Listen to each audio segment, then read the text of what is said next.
Salut guys, on va vous présenter une série de podcasts sur la situation de notre chère patrie Haïti, racine d'un destin. Est un podcast documentaire qui explore épisode après épisode les origines historiques, sociales et politiques de l'instabilité en Haïti. Ok?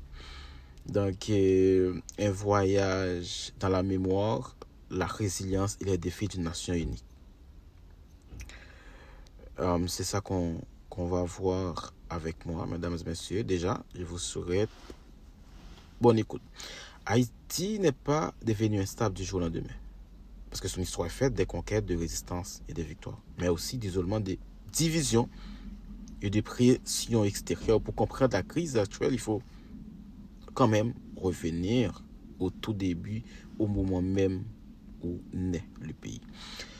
1804, l'indépendance, un moment de gloire mondiale, mais aussi l'origine de fragilité profonde qui marqueront toute l'histoire de notre cher pays, de notre chère nation Haïti.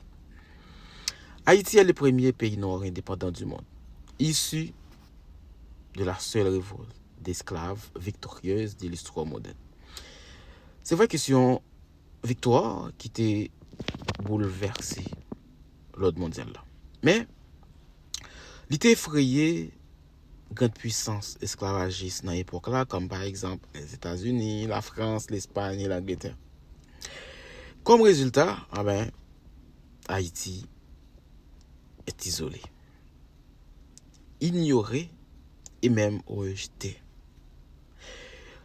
Ok? Pour qui ça? Parce que pas aucun pays qui te connaît. Pas aucun pays qui te veut reconnaître une jeune nation comme Haïti. Eh bien, il était obligé d'étrangler l'économie.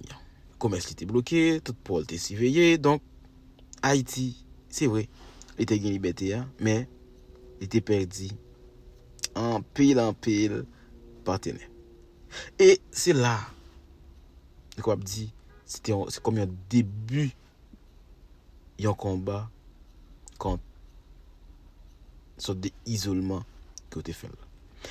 Premier ça, c'était la dette qui a été fait le pays pour l'indépendance. En 1825, la France revient. Non pas avec une armée, mais avec un ultimatum. Pourquoi d'après vous, cet ultimatum? Eh bien, c'est pour Haïti payer une énorme indemnité pour compenser les colons. Et après, cette dette écrase Haïti pendant plus d'un siècle. Elle vide les caisses de l'État, empêche les investissements, affaiblit les institutions. Chaque génération paye pour cette liberté. Et chaque génération paye pour être libre. Cette injustice économique structure l'instabilité politique. Un État endetté, c'est un État fragile. À peine que le pays a fini de prendre indépendance, le pays a fini de diviser. Parce que il y a deux visions. Il y a une élite urbaine qui était dans le commerce. Et même si la majorité moun c'était des gens qui vivent avec la terre, ils viennent créer une proposition. Ils viennent créer de Haïti. Et ils viennent gagner une rivalité politique. Parfois, la rivalité politique ça était violent. Et souvent, ça a alimenté des coups d'État. Parce que tu viens une sorte de méfiance. C'est vrai que ce pays a été jeune. Et en plus, il était isolé. Donc, il faut le gérer.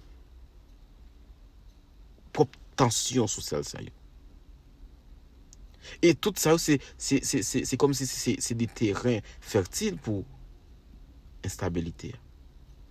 L'instabilité Haïti ne vient pas d'un seul événement. Elle vient d'une naissance difficile, des mondes hostiles et des divisions internes non résolues. Pour comprendre ce qui suivra dans les épisodes prochains, il faut retenir ça. Retenez ça. Haïti est né libre. Mais entouré d'ennemis, affaibli aussi par une dette injuste et divisé dans son propre territoire. Le pays existe, mais ses fondations tremblent déjà. Dans le prochain épisode, on va voir les fractures sociales. C'est ça qui devient marquer l'histoire pays. Ok. Merci quand même d'avoir écouté.